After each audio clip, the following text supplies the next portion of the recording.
കൊണ്ട് നിൽക്കുന്നത് കാണുമ്പോൾ തന്നെ നിങ്ങൾക്ക് കുറച്ച് കാര്യങ്ങളൊക്കെ മനസ്സിലായി കാണും. ഇന്നത്തെ വീഡിയോയിൽ നിങ്ങൾ കാണാൻ പോകുന്നത് ഒരു പുതിയ സാധനമൊന്നുമല്ല, പലരും ചെയ്തിട്ടുള്ളതാണ്. എന്നാലും നമ്മുടെ ഈ ചാനലിൽ ആദ്യമായിട്ട് കാണാൻ പോകുന്നതായിരിക്കും. ഫിഷിംഗ് പരിപാടി ഏറ്റവും ബിഗിനർ എന്നുള്ള പരിപാടി ജസ്റ്റ് ഒന്ന് ട്രൈ ചെയ്യാം, അതാണ് ഉദ്ദേശം. അപ്പോൾ എന്തൊക്കെ സാധനങ്ങളാണെന്നുള്ള എനിക്ക് വലിയ പിടിയൊന്നുമില്ല, നിങ്ങൾമാർക്ക് രണ്ടുപേർക്കും നല്ലപോലെ അറിയാം. അപ്പോൾ ഇനി ബാക്കിയുള്ള കാര്യങ്ങൾ അവർ പറഞ്ഞു തരുന്നതായിരിക്കും. നമ്മളിന്ന് സീറോക്കിൻ്റെ ഒരു 2.4 മീറ്റർ ഉള്ളൊരു റോഡാണ് വാങ്ങിച്ചിരിക്കുന്നത്. 10 തൊട്ട് 25 LP വരെ ലൈൻ വെയിറ്റ് അതിന് പറ്റും. അപ്പോൾ നോർമലി റോഡ് പല ടൈപ്പ് റോഡുണ്ട്. അതായത് നമ്മൾ ഈ റോഡ് വാങ്ങിച്ചിരുന്നത് ടെലിസ്കോപ്പിക് അല്ല, ടെലിസ്കോപ്പിക് നമ്മൾ യൂസ് ചെയ്യുന്നുണ്ട്. ടെലിസ്കോപ്പിക് എന്ന് വെച്ചാൽ ഒരു പീസാണ്. മറ്റെന്ന് പറഞ്ഞു കഴിഞ്ഞാൽ ഒരു സിംഗിൾ പീസിൽ നേരെ നമ്മൾ എക്സ്റ്റെൻഡ് ചെയ്ത് ചെയ്യുന്നതാണ്. യാത്ര ചെയ്യുമ്പോൾ ബാഗിനകത്ത് ഇട്ട് പോലും ടെലിസ്കോപ്പിക്ക് ഫോൾഡബിൾ അംബ്രല്ല പോലെ അതുപോലെ. പക്ഷേ കുറച്ചുകൂടെ സ്ട്രെങ്ത് വെച്ചാൽ ഇതിനാണ്. നമ്മൾ ഈ പറഞ്ഞ പോലെ ഇപ്പോൾ നമുക്കൊരു 15 കിലോയുടെ മീൻ അടിച്ചു കഴിഞ്ഞാൽ ടെലസ്കോപ്പിക് ആണെങ്കിൽ കുടിഞ്ഞാനുള്ള സാധ്യതകൾ വളരെ കൂടുതലാണ്. നേരെ നമ്മൾ ഇതിലാണെങ്കിൽ ഇതിന് ഡെഡ് വെയിറ്റ്, അതായത് നമ്മൾ 15 കിലോ കടയിലൊക്കെ ഉണ്ടാകുന്ന കട്ടില്ല, ആ സാധനം ഇട്ട് കഴിഞ്ഞാൽ ഇത് നമ്മൾ ഈസി ആയിട്ട് ഇതിൽ പിക്ക് എടുക്കാൻ പറ്റും. നമ്മൾ ഇരിക്കുന്ന ഒരു ബ്യൂട്ടിഫുൾ റോഡാണ്, സ്ട്രോങ് ആൻഡ് സ്റ്റേബിൾ, കാണാൻ ലുക്ക് കൊണ്ട് ബ്ലാക്ക് ആണ് കളർ, ലൈറ്റിങ്സ് ഒക്കെ ഭയങ്കര അട്രാക്റ്റീവ് ആണ്. ഇതിന്റെ പേര് വന്നിട്ട് സീറോക്ക് എന്നാണ് ഈ കമ്പനിയുടെ പേര്, ജാപ്പനീസ് മോഡലാണ്. അങ്ങനെ ഈ റോഡ് ചൂസ് ചെയ്യാൻ കാര്യം എന്ന് പറയുമ്പോൾ സീറോക്കിന്റെ beginner one of the best എന്ന് പറയുന്ന ഒരു മോഡലാണ്. ഈ റീലിന്റെ സ്പെക്ക് ഞാൻ പറഞ്ഞുതരാം. പയനിയറിന്റെ 85,000 എന്ന് പറഞ്ഞിട്ടൊരു മോഡൽ റീലാണ് നമ്മൾ വാങ്ങിയിരിക്കുന്നത്. ഇതിന് 3 ബോൾ ബെയറിംഗ്സ് ആണ്. ബിഗിനേഴ്സിന് പറ്റിയ ഏറ്റവും ബെസ്റ്റ് ഒരു റീലായിട്ടാണ് ഞങ്ങൾ കൺസിഡർ ചെയ്യുന്നത്. ഇതിന്റെ പ്രത്യേകത എന്ന് പറയുമ്പോൾ ഇതിന് 5,000 ആണ് ഇതിന്റെ ഡ്രാഗ് കപ്പാസിറ്റി. അതായത് നമ്മളിപ്പോൾ കടലിൽ കാസ്റ്റ് ചെയ്യുന്ന സമയത്ത് നമുക്കൊരു 100 മീറ്റർ 200 മീറ്റർ ഒക്കെ ഇത് ബ്രൈറ്റ് ഇതിൻ്റെ അകത്ത് കപ്പാസിറ്റി ഉണ്ട്. സോ അതുകൊണ്ടാണ് ഞങ്ങൾ ആലപ്പുഴക്കാരെന്ന് പറയുമ്പോൾ ഞങ്ങൾ കായലും ഉണ്ട് കടലും ഉണ്ട്. ഈ കപ്പാസിറ്റി എന്ന് പറയുന്നത് ശരിക്കും ബ്രൈഡിന്റെ ലെങ്ത്, എത്രത്തോളം ബ്രൈഡ് നമുക്ക് എത്രത്തോളം ഡ്രാഗ് വെക്കാം, അതിനകത്ത് എത്രത്തോളം ഇപ്പോൾ നമുക്ക് 200 മീറ്റർ ഈസിലി ഇതിൽ അഡാപ്റ്റ് ആവും. അതാണ് അതിന്റെ ഏറ്റവും വലിയ കാര്യം. ഇനിയിപ്പോൾ റീലിലെ കാര്യങ്ങൾ കഴിഞ്ഞു. ഓക്കെ, അപ്പോൾ സെറ്റ് ചെയ്യുന്നത് കാണാം. സ്റ്റിക്കാണ് കണക്ട് ചെയ്യുന്നത്. നേരെ ഈ ലൈനെല്ലാം സിംഗിൾ സ്ട്രേറ്റ് ആയിട്ട് സ്ട്രേറ്റ് എത്തിയോ എന്നുള്ളത് നോക്കണം അല്ലേ? ലൈനിൽ നമ്മൾ നോക്കുമ്പോൾ നമുക്ക് അറ്റം ഇതെല്ലാം പോലെ കാണാൻ പറ്റുമോ എന്നുള്ളത് നോക്കണം അല്ലേ? ഹോളിനകത്ത് ഇപ്പോൾ രാത്രി കാണില്ല. ബ്രൈഡ് കടന്നു പോകേണ്ട ഹോൾസ് ഇങ്ങനെ പോകുന്നുണ്ട്. ഇതെല്ലാം ഒരേ ലെവലിൽ നിൽപ്പുണ്ടെന്നുള്ളത് ഉറപ്പിക്കുകയാണ് പരിപാടി. ഇത് നമ്മൾ ചെയ്യാൻ പോകണമെന്ന് പറയുമ്പോൾ നമ്മുടെ റോഡിനെ റീലിയും കൂടെ ഒന്നിപ്പിക്കാൻ പോകാം. നമ്മളും ചെയ്യാൻ പോകണം, ഒരു കഷ്ടപ്പാടും ഇല്ല. ഇതെടുത്ത് ഇതിൻ്റെ ഇതച്ച് വെക്കുക, ഇതിങ്ങനെ ഉണ്ടാകും. ഇതിങ്ങനെ ജസ്റ്റ് റോൾ ചെയ്താൽ മതി, ഒരു വിരലിൻ്റെ ആവശ്യമുള്ളൂ. പ്ലഗബിൾ. അതെ, ഇത് നമ്മൾ ജസ്റ്റ് ഇങ്ങനെ ഇടുക, ടൈറ്റ് ചെയ്യുക, റീല് റോഡിൽ ഫിറ്റ്. അതെ, ഫിറ്റായി. ഈ ലോക്ക് നമ്മൾ എപ്പോഴും കാസ്റ്റ് ചെയ്യുമ്പോൾ ഇതിങ്ങനെ ഓൺ ആക്കിയിട്ടിട്ട് വേണം നമ്മൾ കാസ്റ്റ് ചെയ്യാൻ. കാസ്റ്റ് ചെയ്ത് കഴിഞ്ഞ ശേഷം നമ്മൾ അതായത് റിട്രീവ് ചെയ്യാൻ വേണ്ടിയിട്ട് നമ്മൾ ഈ ലോക്ക് ഇടുക, എന്നിട്ട് ഇങ്ങനെ തിരിച്ച് കളിക്കഴിഞ്ഞാൽ സംഭവം റിട്രീവ് ആവും. ഈ പേരൻ്റെ അത് ബ്രൈഡ് ലൈൻ കയറ്റാൻ പോകുന്നത് അകത്തൊരു നോട്ട് ഇടും അല്ലേ? ഇത് പോകത്തില്ല, എന്നൊരു നോട്ട് നിങ്ങൾ ചൂസ് ചെയ്യുക, നിങ്ങളിടാം. ഇതാണ് നമ്മുടെ മെയിനും നമ്മുടെ ചൂണ്ടുമായിട്ടുള്ളൊരു കണക്ഷൻ. ഇതിട്ടിട്ടാണ് നമ്മൾ ഫിഷിനെ നമ്മൾ വലിച്ചെടുക്കാൻ പോകുന്നത്. അപ്പോൾ ഈ നോട്ട് എപ്പോഴും സ്ട്രോങ് ആയിരിക്കണം. സോ നമ്മളിത് ചീലിലേക്ക് നമ്മൾ ഈ ബ്രൈഡ് ലൈൻ കയറ്റാണ്. ഈ ബ്രൈഡ് ലൈൻ ഉണ്ടല്ലോ, ഇത് നമ്മൾ ഈ ലോക്ക് നമ്മളിടും. നേരത്തെ ലോക്ക് ഓപ്പൺ ആക്കിയാണ് നമ്മൾ ഇതിട്ട് ലോക്ക് ഇട്ട് കഴിയുമ്പോൾ നമുക്കിവിടെ ഒരു ലൂപ്പുണ്ട്. ഈ ലൂപ്പിലൂടെയാണ് നമ്മൾ ബ്രൈഡ് നമ്മൾ ഇതിലേക്ക് ജോയിൻ ചെയ്യുന്നത്. സോ നമ്മളിങ്ങനെ പതുക്കെ കുറച്ചിങ്ങനെ കുറച്ച് ടൈറ്റ് ആകട്ടെ, ഇങ്ങനെ കറക്കി കൊടുക്കും അല്ലേ? അതിൻ്റെ ആക്ഷൻ നോക്കിയാൽ പുറത്തോട്ടും പോവുകയും ചെയ്യും. കറക്റ്റായിട്ട് അത് ഇങ്ങനെ സ്പ്രെഡ് ചെയ്തിട്ട് ഇതായിട്ടായിട്ട് വരാൻ വേണ്ടിയിട്ട്. അത് നമ്മൾ കാസ്റ്റ് ചെയ്യുമ്പോൾ കുരുങ്ങാതിരിക്കാനുള്ള സെറ്റപ്പാണ്.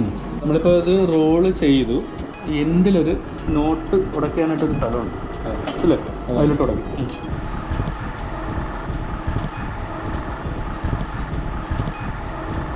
കേട്ടോ, ഇനി നമുക്ക് അടുത്ത പരിപാടി എന്ന് പറയുമ്പോൾ നമ്മൾ റൈറ്റ് ലൈൻ സെറ്റ് ചെയ്യണം.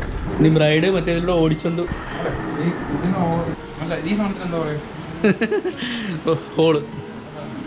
ഹോളിലൂടെ പാസ് ചെയ്യണം. അതെ, അവിടെ ഇതാണ് ടിപ്പെൻഡ്. ലൂർ ഇട്ടിട്ട് ടിപ്പെൻഡിലേക്ക് ഇവിടെ ഇത്രയും നിർത്താവും, ഇത്ര വലിച്ച് നിർത്താവും. ഇങ്ങോട്ടൊന്ന് അടിക്കാൻ ലൂർ.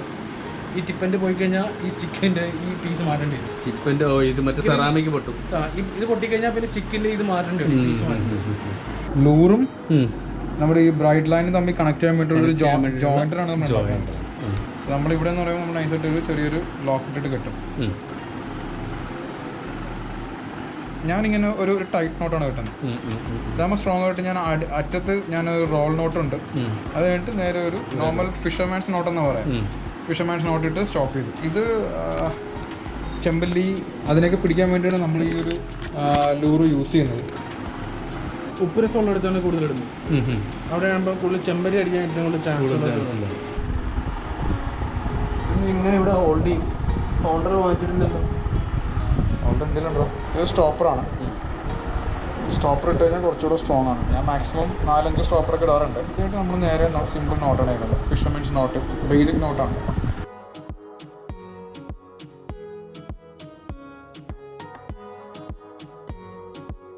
ഇതാണ് ബ്രൈഡും ലൂറുമായിട്ട് കണക്ട് ചെയ്ത് മാറ്റി ഇടേണ്ടി വന്ന കേസാണെങ്കിൽ അതെ, ഇത് നമ്മൾ ഇവര് തമ്മിൽ ജോയിന്റ്.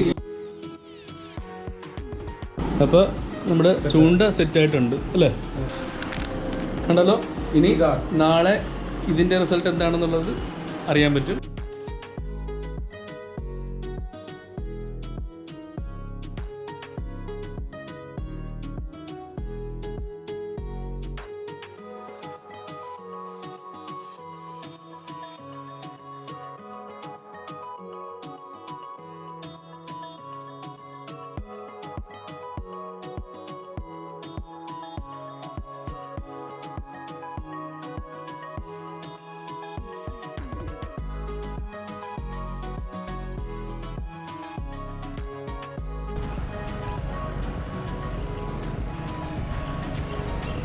Yes, great.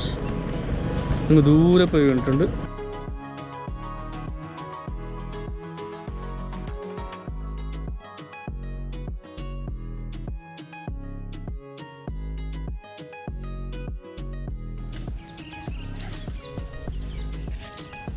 യെസ്, തനി ഗ്രാമപ്രദേശം. ചേന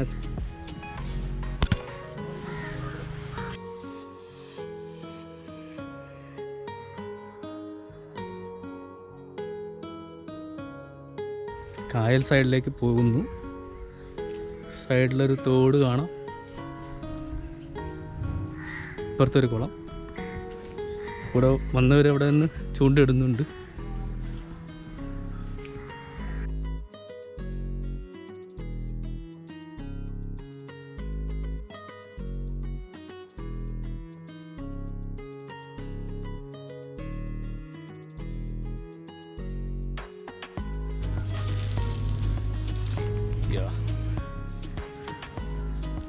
ഗുഡ് കാസ്റ്റ്. ഇങ്ങനെ റിട്രീവ് ചെയ്തുകൊണ്ടിരിക്കണം അല്ലേ? ചെറിയ ചെറിയ ആക്ഷൻസ്.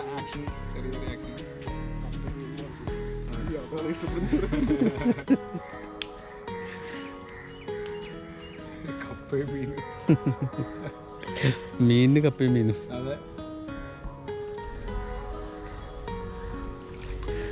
ഇങ്ങനെ മൾട്ടിപ്പിൾ കാസ്റ്റ് ചെയ്തിട്ടാണ് ഒരു തവണ സാധനം കൊടുക്കുക.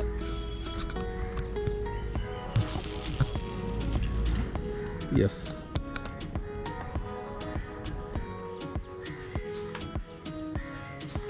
അത് കഴിച്ചുകൊണ്ടാണ് ഇപ്പം ഇട്ടത്.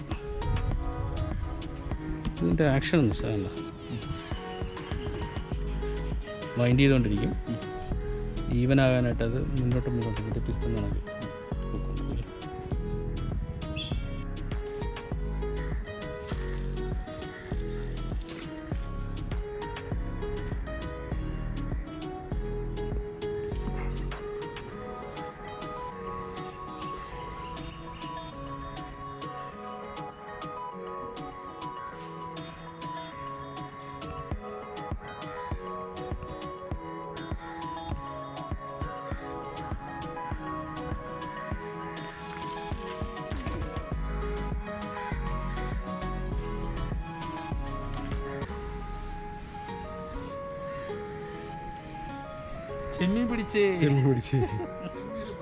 Thanks for watching the video. പുത്തൻ കാഴ്ചകളും വിശേഷങ്ങളുമായി മറ്റൊരു വീഡിയോയുമായി ഞങ്ങൾ നിങ്ങളുടെ മുന്നിൽ വീണ്ടും വരുന്നതായിരിക്കും. വീഡിയോ ഇഷ്ടമായവർ ലൈക്ക് ചെയ്ത് ഷെയർ ചെയ്യുക. വീഡിയോകൾ മിസ്സാകാതിരിക്കാനായി സബ്സ്ക്രൈബ് ചെയ്യുക. ബെൽ ബട്ടൺ അമർത്തി നോട്ടിഫിക്കേഷൻസ് ഓൺ ആക്കുക. Thank you.